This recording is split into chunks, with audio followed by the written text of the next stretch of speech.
Hey everyone, we're going to talk about the atmosphere today in our page 5 notes. But before we do that, we need to put in our stuff for page 3 in our table of contents. So for page 3, we did the water cycle. So I go to my page 3 on the front side. If you haven't done this yet, please do this. Water cycle. So that's page 3. And today we're going to talk about the atmosphere. So I'm going to put atmosphere in page 5. We have not done anything on the left side, so just leave that alone. Just doing this one. So atmosphere, page 5. So then we go to the next page. This is page 3. The back side of page 3 is 4, and this one is page 5. So down here on the bottom, I'm going to write page 5. Please remember to write that down. I know a lot of people were missing that last time. So again, we're doing Cornell notes, so let's go ahead and set that up. So we've got this line down the side, 2 lines across the top.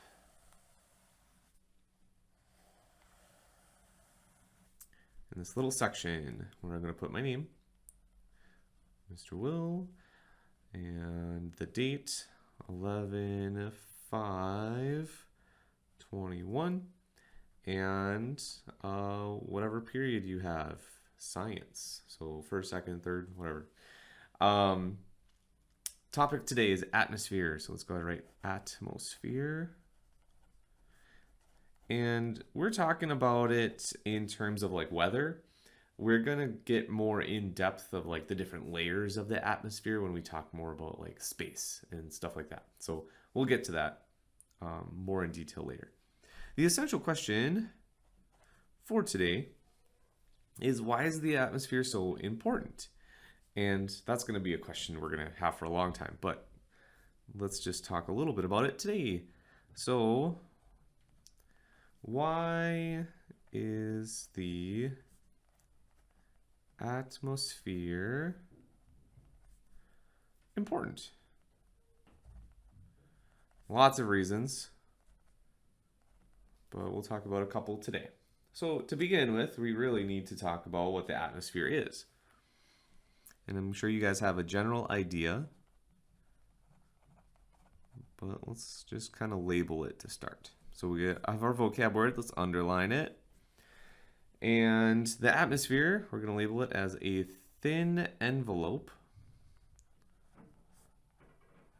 of gases surrounding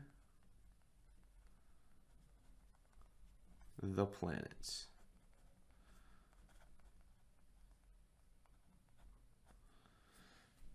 So thin envelope of gases surrounding the planet. And this could be for any planet. It could be a little thinner than ours, like Mars, or a lot thicker like Venus. But ours is just right, so it allows certain things to happen. Inside our atmosphere, we have a certain amount of gases. And so let's talk about those really quick. We're going to make a pie chart. So let's just draw a circle. Pretty good circle. And I'm going to put a dot in the middle. The atmosphere that we have is filled with a certain amount of gases. And that's really important. We need to know about those gases.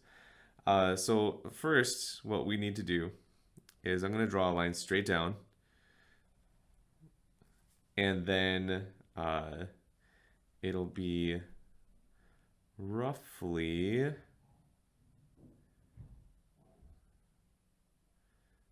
about here. So we're going to just draw a line to get to that part. That might be even a little bit much. Whatever, it's fine. So 78% is going to be nitrogen. And I'm sure some of you were like, well, what about oxygen? Isn't oxygen the main thing? It's actually not. I mean, it's important. Obviously, we need oxygen, but it is not the most abundant thing we have. This one's actually oxygen. Let's actually take a little bit away from this big one for mine because I put a little bit too much. We've got a bunch of other little gases, like other gases. Let's just put this as 1%. And we're going to say this is other. And 21% is oxygen.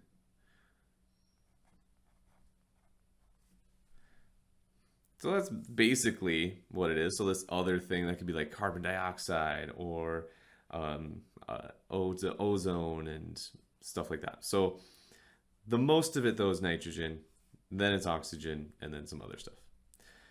So that's kind of interesting.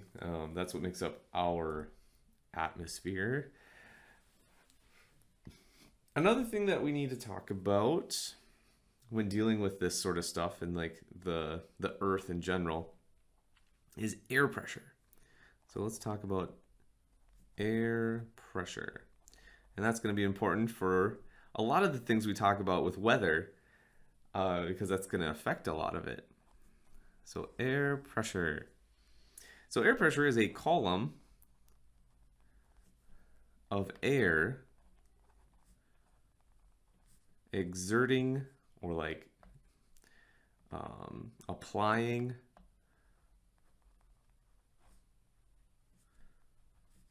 pressure.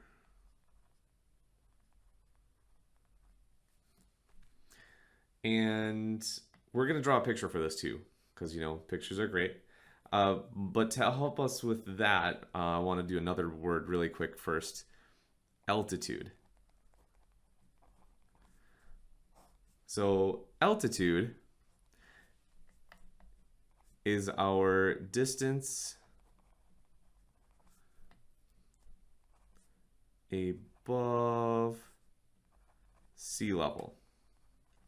Okay, so let's draw this picture. I'm going to draw a little mountain. And just put a little floor. There we go. And I'm going to put a box next to it.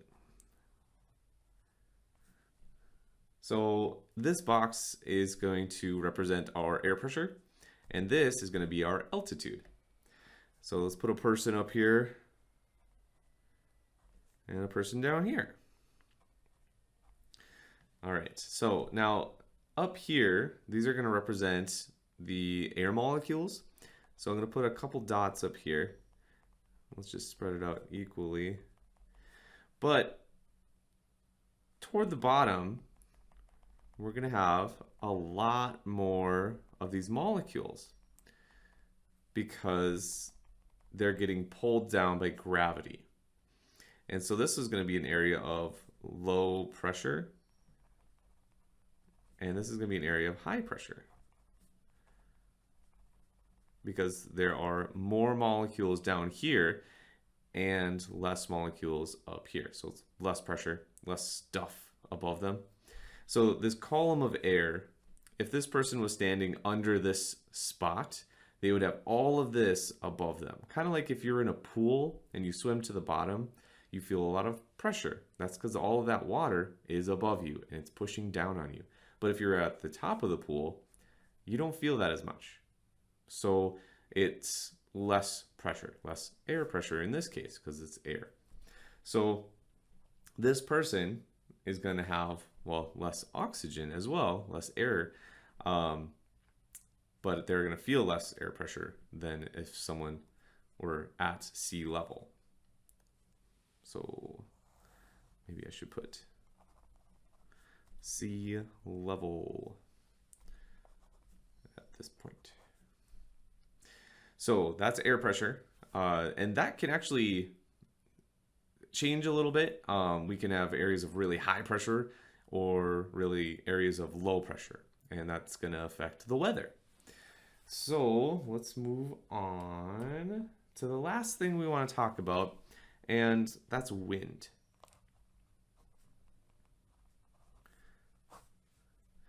So the wind is just movement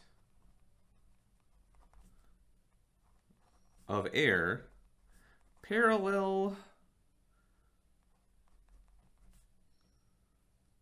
to Earth surface,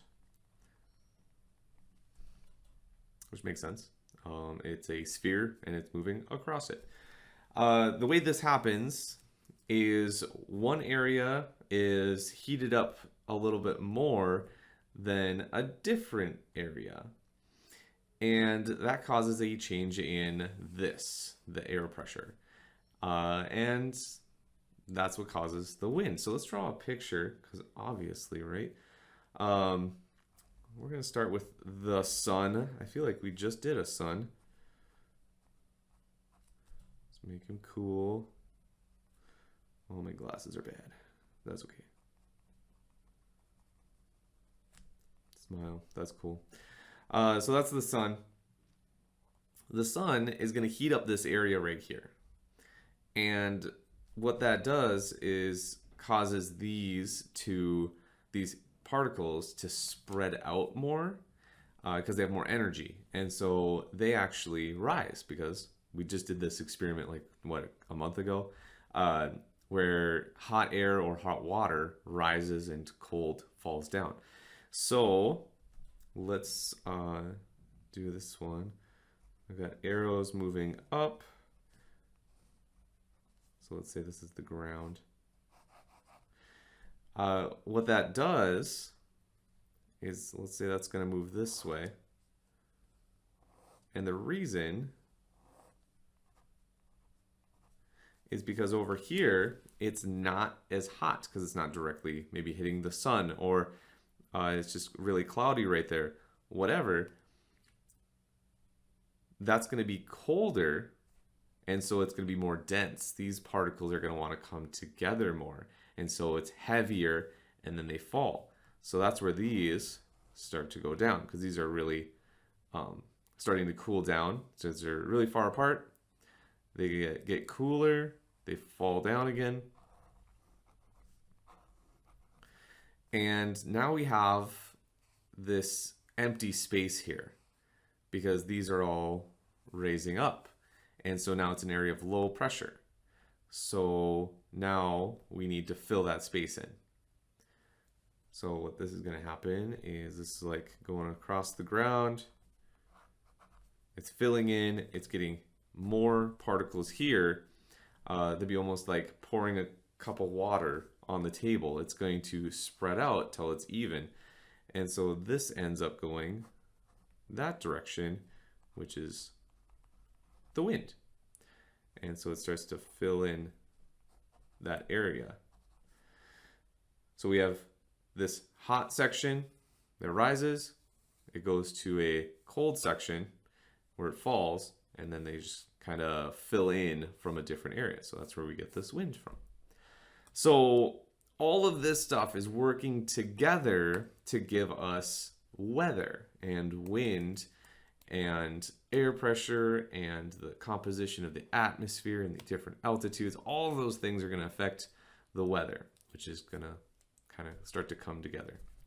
So that's it for today. I will see you guys next week.